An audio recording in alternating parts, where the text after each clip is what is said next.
The Long Dark is one of the few games where even while the world is actively trying to take you out, it still looks breathtaking while doing it. Whether you're looking across icy peaks that are like something out of a postcard, or watching the northern lights glow over a frozen coast, no matter the beauty, there's always a catch. Today we're going to explore 5 regions in the Long Dark that are absolutely stunning, while also being very likely to end your run. Let's get into it. Up first is Hushed River Valley. Hushed River Valley is one of the most untouched regions in the Long Dark. There are no roads, no man-made shelters, and few signs that humans have ever made it out here. It's breathtaking. The waterfalls, the winding canyons that at times squeeze tightly around you, and the maze-like ice caves. And the wildlife is everywhere. It can almost feel generous, but the region is more generous in its hazards. The temperature here is especially harsh, with no man-made shelters to hide out in when the wind picks up. You have to rely almost entirely on ice caves for shelter. And here's the real problem. The canyons tend to look the same. I know I've been there. I'm certain that I've been headed towards shelter, only to realize that I've just been walking in circles. In Hushed River Valley, it's just as easy to die from the cold as it is to die because you couldn't find your way through.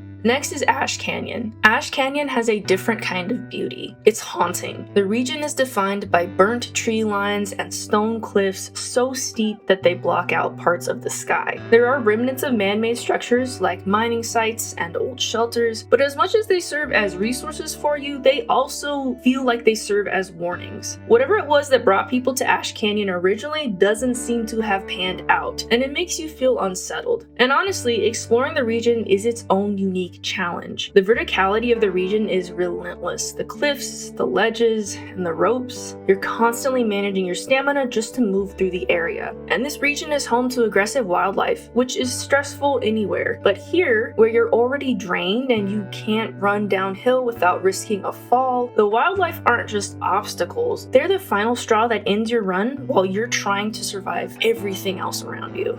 Next, let's talk about Sundered Pass. In another life, one without a geomagnetic apocalypse, Sundered Pass would be on every serious climber's bucket list. The views are genuinely epic. Some of the highest points in the game are in this region, and when you reach them, you can't help but stare. You can see cliffs that drop steeply below you, and it feels like you're standing at the top of the world. But then reality sets in. The stamina drain from all the climbing in this region is punishing, and the stakes are incredibly high. One wrong step on a narrow cliff or a even narrower bridge, and you're looking at injuries that you can't easily recover from. The elevation brings with it temperatures that are cold enough to challenge you, no matter how well prepared you are. And Sundered Pass is home to Timberwolves. You will need flares, ammo, and patience to deal with them. And even then, this region will test absolutely everything that you've got. Let's talk about Timberwolf Mountain. Timberwolf Mountain captures something that few survival games do: the feeling of being an alpine explorer. The snow-covered terrain, the peak that you can summit, and the way that the whole map stretches out beneath you when you reach the top.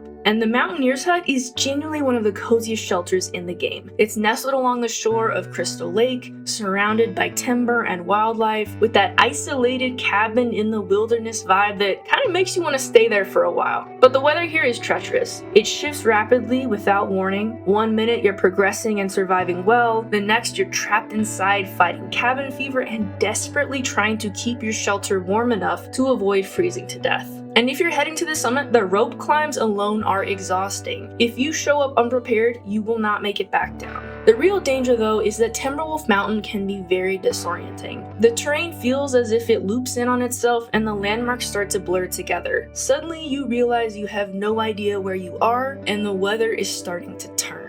If you thought getting lost in the mountains or hunted by timberwolves was bad, our final entry, Forsaken Airfield, will make you question everything, even whether you can trust your own eyes. Forsaken Airfield is the kind of region that just makes you stop and take it all in. It's huge. It's shaped almost like a bowl with a frozen lake in the center, open plains stretching out around that, and then rocky hills holding everything in. There are shelters scattered across the region, which sounds like it would make this region easy until you actually try to move between them. The weather doesn't play fair. Forsaken Airfield has glimmer fog, a unique weather type that nothing can really prepare you for. The visibility drops to almost nothing, and navigation basically becomes guesswork. And for a very eerie twist, it can cause insomnia, meaning you can't even recover properly. It hits fast and without mercy. If you're caught away from shelter when it strikes, you're not just lost, you're disoriented, increasingly exhausted, and entirely on your own when it comes to finding your way to safety. Each of these long dark regions has the ability to end your run in brutal ways, but at least they look incredible while they do it. It's looking at these locations that really is a great reminder of what an atmospheric survival game The Long Dark is. If you spent time at these locations, let me know which one got you first and whether the experience was at least worth it. If you like more content like this, please like and subscribe, and I'll see you in the next one.